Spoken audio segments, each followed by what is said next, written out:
बहुत समय पहले की बात है। एक सुंदर गांव था जिसका नाम सत्यपुर था।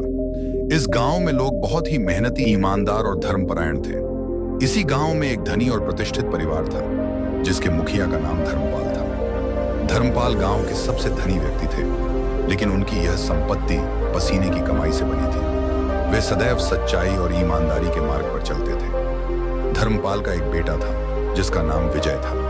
विजय बहुत ही होशियार, समझदार और अपने पिता के बताए रास्ते पर चलने वाला युवक था।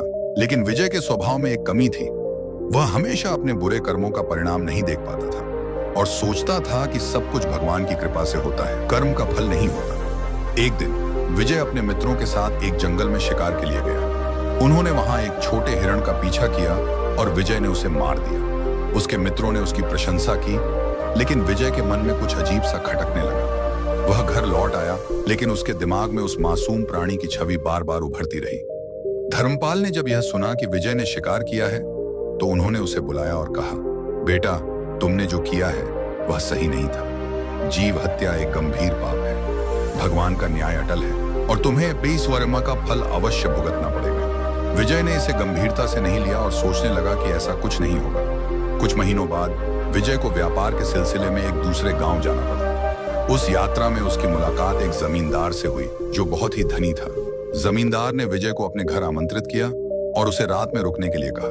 लेकिन रात के समय विजय के सोते हुए उसे एक बहुत ही भयावह सपना आया। वह सपना देखता है कि वह जंगल में फंसा हुआ है और वही हिरण जिसे उसने मारा था अब एक विशालकाय प्राणी बन गया है और विजय का पीछा कर रहा है। विजय दौड़ता है, भागता है, लेकिन वह प्राणी उसके पास आता जाता है। विजय अचानक जाग गया और देखा कि वह पसीने में लथपथ है। उसने समझा कि यह केवल एक सपना था, लेकिन उस सपने ने उसे बहुत ही विचलित कर दिया। विजय को सपनों में लगातार वह हिरण दिखाई देने लगा। उसकी मानसिक स्थिति बिगड़ने लगी और उसका स्वास्थ्य भी खराब होने लगा। उसने अपने पिता धर्मपाल से अपने अनुभवों के बारे में बताया। धर्मपाल ने कहा, बेटा, यह वही कर्म का फल है जिसकी मैंने तुम्हें चेतावनी दी थी। भगवान का न्याय अटल है। जब हम किसी प्राणी या इंसान के साथ अन्याय करते हैं तो उसका प्रभाव हमें हमारे जीवन में अवश्य महसूस होता है।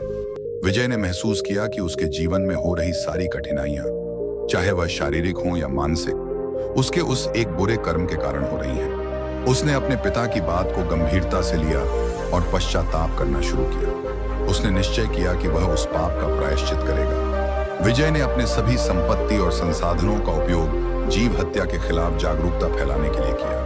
उसने जंगलों में जानवरों के संरक्षण के लिए कई योजनाएं शुरू की और लोगों को पर्यावरण की रक्षा करने के लिए प्रेरित किया। हर दिन पूजा करता और भगवान से अपने पापों की माफी मांगता। वह उसने अपनी सारी शक्ति समाज सेवा में लगा दी। धीरे धीरे विजय की मानसिक और शारीरिक स्थिति में सुधार होने लगा। उसने महसूस किया कि भगवान ने उसकी प्रायश्चित को स्वीकार कर लिया है। उसका जीवन फिर से सामान्य होने लगा और वह पहले से भी अधिक सुखी और संतुष्ट हो गया। एक दिन विजय अपने पुराने मित्रों से मिलने के लिए उसी जंगल में गया जहां उसने उस हिरण को मारा था। लेकिन इस बार वह शिकार के लिए नहीं, बल्कि वहां के वन्य जीवों की रक्षा के लिए गया था। जंगल में घूमते समय उसे वही स्थान दिखाई दिया जहां उसने पहले अपराध किया था। वह उस स्थान पर बैठ गया और भगवान से क्षमा मांगने लगा। उसी समय उसे ऐसा लगा जैसे किसी ने उसकी आत्मा को छू लिया हो। वह खड़ा हुआ और उसने देखा कि आसमान में एक सफेद चमकती हुई रोशनी दिखाई दे रही थी। विजय ने महसूस किया कि यह भगवान का संकेत था और वह समझ गया कि उसका पाप अब माफ हो चुका है। तो दोस्तों, विजय की यह कहानी हमें सिखाती है कि कर्म का फल अवश्य मिलता है, चाहे वह अच्छा हो या बुरा। अगर हम बुरे कर्म करते हैं तो उसका प्रभाव हमारे जीवन में किसी न किसी रूप में दिखाई देगा। यह प्रभाव मानसिक, शारीरिक या सामाजिक हो सकता है। लेकिन यदि हम अपने पापों का प्रायश्चित करते हैं और सही मार्ग पर चलने का प्रयास करते हैं तो भगवान हमारी प्रार्थना अवश्य सुनते हैं और हमें माफी देते हैं। इसीलिए हमें सदैव सोच समझकर और नैतिकता के साथ कर्म करना चाहिए ताकि हमारे कर्मों का फल हमारे जीवन और समाज के लिए सकारात्मक हो। कर्म का नियम अटल है और इसका पालन करना ही सच्चा धर्म है। तो दोस्तों, ये कहानी आपको कैसी लगी हमें कमेंट्स करके जरूर बताना, और अगर अच्छी लगी हो तो वीडियो को लाइक और चैनल को सब्सक्राइब करें ताकि आने वाली वीडियो सबसे पहले आपको मिले। धन्यवाद।